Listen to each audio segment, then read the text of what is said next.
কখনো ইতিবাচক তো কখনো নেতিবাচক। ভারতীয় ক্রিকেটার কিংবা ক্রিকেট বোর্ড নিয়ে আলোচনা সমালোচনা সবসময় আলোচনার কেন্দ্রবিন্দুতে থাকে।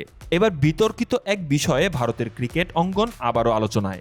আর বিতর্কের জন্ম যিনি দিয়েছেন তিনি একই সাথে একজন ক্রিকেটারের সহধর্মিণীর পাশাপাশি দেশটির একজন সংসদ সদস্য। বলছি রবীন্দ্র জাদেজার স্ত্রী রিভাবা জাদেজার কথা। গুজরাট রাজ্যের মন্ত্রী ও বিধায়ক রিভাবা একটি জনসভায় দাঁড়িয়ে বলেন, ভারতীয় ক্রিকেটাররা বিদেশে সফরে গিয়ে বাজে অভ্যাসে জড়িয়ে পড়েন। যদিও তিনি নির্দিষ্ট কারণ নাম নেননি, তবু তার দাবি জাদেজা দীর্ঘ এক যুগ ধরে বিশ্বের নানা দেশে সফর করলেও কোনো ভুল কর্মকাণ্ডে জড়াননি।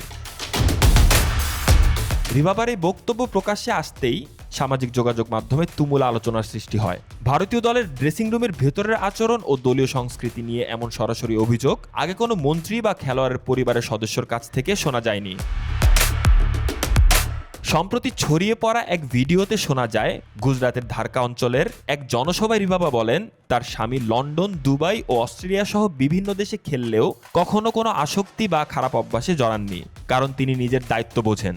তবে তিনি একই সঙ্গে উল্লেখ করেন যে দলের অন্যরা এসব করে থাকলেও তাদের উপর তার কোনো নিয়ন্ত্রণ নেই। আর এই মন্তব্যের অংশটি বিতর্ককে আরও উস্কে দেয়। 2012 সালে আন্তর্জাতিক ক্রিকেটে অভিষেকের পর রবীন্দ্র জাদেজা ধীরে ধীরে ভারতের সবচেয়ে সিনিয়র ক্রিকেটারদের একজন হয়ে উঠেছেন।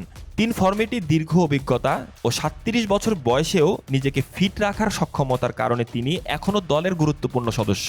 এ প্রসঙ্গ টেনে তার স্ত্রী বলেন, 12 বছর ধরে বাড়ির বাইরে থেকেও জাদেজা সবসময় জানেন কি করা উচিত আর কি করা উচিত নয়। এই দায়িত্ববোধই তাকে অন্যদের থেকে আলাদা করে তোলে। রিভাবার বক্তব্য সামনে আসতেই ভারতের ক্রিকেট ইতিহাস টেনে আনছেন অনেকেই। বিশেষ করে 2016 সালের ক্যারিবিয়ান সফরের ঘটনায় লোকেশ রাহুলের বিয়ের ছবি পোস্ট করা, পরে বিসিসিআইয়ের সতর্কবার্তা, সব আবার নতুন করে আলোচনায় ফিরেছে। ভারতীয় ক্রিকেটাররা মাঠের বাইরের আচরণ নিয়ে কতটা মনোযোগী হওয়া উচিত এ নিয়েও শুরু হয়েছে নতুন বিতর্ক। এই বিতর্কের মধ্যে চলছে নতুন আলোচনা। ভারতীয় দলে কি সত্যি কোনো আচরণগত সমস্যা আছে, নাকি এটি কেবল রাজনৈতিক মঞ্চে দেওয়া একটি বেফাঁস বক্তব্য? উত্তর যাই হোক, রিভাবা জাদেজার বক্তব্য নতুন করে আলোচনায় তুলে এনেছে ভারতীয় ক্রিকেটারদের নৈতিক দায়িত্ব, দলের অভ্যন্তরীণ সংস্কৃতি এবং মাঠের বাইরের আচরণের গুরুত্ব, যা ভারতের ক্রিকেট সংস্কৃতির সঙ্গে অঙ্গাঙ্গিভাবে জড়িত।